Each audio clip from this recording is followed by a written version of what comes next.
Hello, I'm Charlotte Smith for Oceans Inc. at the Royal Commonwealth Club in the centre of London. Behind me are a mixture of world leaders from all corners of the globe, business leaders, conservationists who have all gathered for one sole purpose, the launch of a very major new initiative with the sole aim of reversing the degradation that we are seeing in ocean health for the economic, environmental and social benefit of the globe. The Global Ocean Commission is an independent body comprised of international statesmen and women, scientists, business leaders, as well as development experts. Their task is to analyse the threats facing the ocean, in particular the high seas beyond national waters, and then put a set of workable, practical solutions to the United Nations General Assembly. Our global ocean is ecologically one system. It provides 80 million tons of food per year to millions of peoples around the world, which could be rapidly brought up to 120 million tons if fished sustainably. It produces 50% of our world's oxygen and fixes 25% of our carbon emissions. Indeed, amigas y amigos, the ocean is crucial to the health of the planet, and we must ensure its good standing. After all, it was imbalance in the financial system that caused the great financial crisis.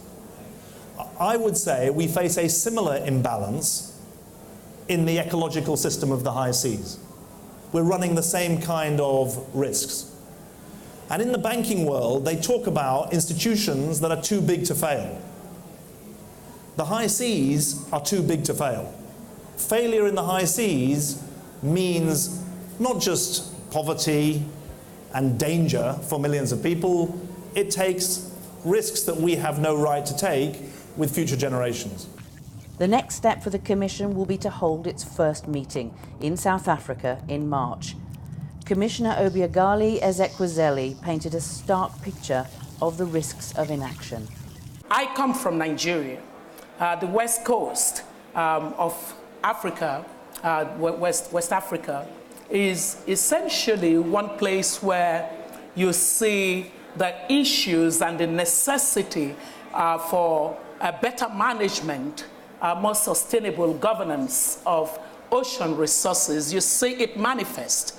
You see it not just in terms of the esoterics of the science of it, but you see it in terms of the individual families that depend on the ocean as their source of livelihood. Experts in the law of the ocean and veteran conservation campaigners say this is the breakthrough opportunity they have been waiting for. It's huge because we have been working on these issues for the past 10 years, but we haven't gotten the political traction and attention that is absolutely vital at this time. In my view, one of the really important things about what's happened with the Oceans Commission is we got breakthrough. Previously, the conversation has largely been between hand-wringing governments about how hard it is to do anything on the high seas. Now we have a bunch of genuine global leaders who have experience in government and in civil society who are coming together to say, I don't really care how hard it is or how difficult it is for governments, we're going to do it. And in my view, this is genuinely historic. I haven't seen anything like this for a decade or two. It's the first time we've seen a group of people like the commissioners for the Global Ocean Commission come together from all around the world, really experienced policymakers to address some of these problems.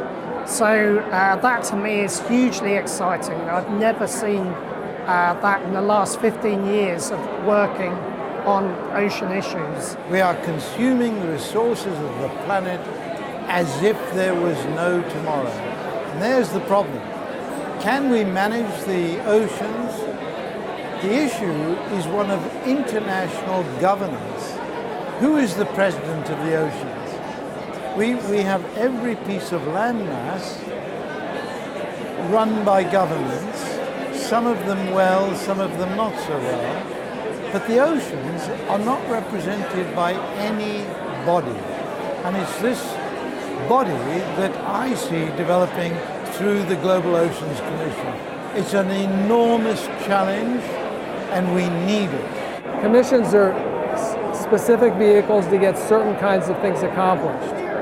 when they're dealing with issues around which there's no public understanding, it's very difficult for them to succeed. So timing is everything. At a particular juncture, when there's a sense of urgency about problems, commissions can make a huge difference. And they're listened to based on the stature of the commissioners. So if you put together a group of people that are widely recognized, are thoughtful, are considered to be balanced, that's an essential criteria.